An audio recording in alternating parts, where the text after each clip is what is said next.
The most revealing part of the Alaska Airlines door plug blowout wasn't only the panel itself, it was how hard it was to clearly trace the work and documentation behind it. A lot of people saw the January 2024 incident and assumed it was a one-off manufacturing error. But the bigger story is what the investigation suggested about process discipline, documentation, and oversight. On January 5, 2024, Alaska Airlines Flight 1282 departed Portland on a Boeing 737-9. As the aircraft climbed to roughly 14,800 feet, the left mid-exit door plug separated from the fuselage, causing rapid decompression.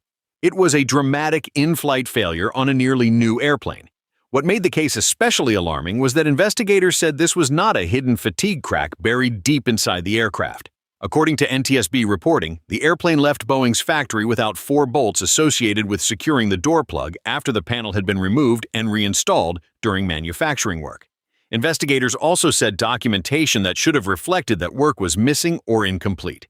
That matters because it shifts the story from a single defective part to a broader question about production controls. A useful way to think about it is this. If a critical component is removed, reinstalled, and not fully documented, the problem is not just the missing hardware. It is the system that allowed the work to happen without a clear accountability trail. That is why this became a management and culture story, not just a factory floor story.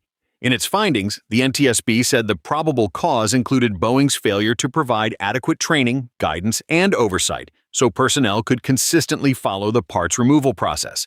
The board also cited shortcomings in FAA oversight. Public reporting on the investigation indicated Boeing's records did not clearly establish who had removed and reinstalled the door plug. That point is crucial. In high-reliability industries, documentation is part of the product. If the record-keeping breaks down around safety-critical work, trust breaks down with it. So, how does a company known for engineering rigor end up here? The simplest explanation is not that one person suddenly decided safety no longer mattered. The more useful explanation is that organizations can drift. Over time, schedule pressure, production targets, and routine workarounds can start to crowd out the habits that make complex systems safe. When that happens, paperwork can be treated as secondary, escalation becomes harder, and small process failures become easier to normalize. That concern gained force because multiple insiders had already raised questions about Boeing's culture. Former Boeing quality manager John Barnett had publicly alleged quality problems and retaliation related to Boeing's 787 plant in South Carolina. He died in March 2024. Former Spirit AeroSystems quality auditor Joshua Dean, who had also raised concerns, died in May 2024 after a severe illness.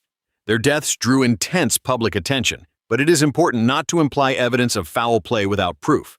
Separately, additional whistleblowers from Boeing and Spirit did come forward in 2024 with concerns about quality systems and retaliation. At an April 2024 Senate hearing, MIT lecturer Javier de Luis testified that some workers described fear of retaliation for pushing back. That testimony matters because in safety-critical industries, culture determines whether bad news moves quickly or gets buried. In a healthy engineering organization, people are rewarded for surfacing problems early. In a defensive one, employees may conclude that raising concerns carries personal risk. The business consequences were also visible. Boeing reported major losses in 2024 and carried a much heavier debt load than it had before the 737 MAX crisis. Airbus also delivered far more commercial aircraft in 2024 than Boeing did. Exact figures can vary by reporting date and accounting period, but the broad picture was clear. Boeing was under financial pressure, under regulatory scrutiny, and trailing its main rival in deliveries. For airline customers making long-term fleet decisions, that combination is serious. Prestige helps, but airlines ultimately need reliable production, predictable support, and confidence in the manufacturer's systems. The reputational damage may be even harder to repair than the financial damage. Once the public starts to suspect that safety issues reflect culture rather than isolated mistakes, every new incident gets interpreted through that lens. That is why the Alaska blowout resonated so strongly. It did not happen in a vacuum. It happened after years of scrutiny tied to the 737 MAX crashes, regulatory investigations, and public debate over Boeing's internal culture and governance. By mid-2024, Boeing also faced renewed legal consequences tied to the MAX case, reinforcing the sense that this was part of a longer pattern rather than a standalone event. So the Alaska incident was not just about 4 missing bolts. It was about what those missing bolts appeared to reveal: weak documentation, inconsistent process control, and a trust problem that had been building for years. That is the real lesson here. Great companies rarely fail all at once. More often, they weaken gradually through tolerated shortcuts, blurred accountability, and systems that stop surfacing bad news in time. So here's the question. What seems more damaging in Boeing's case now? The missing bolts themselves, or the fact that the documentation and accountability around the work appeared so unclear? Subscribe for more business case studies on how operational culture shapes corporate rise and decline.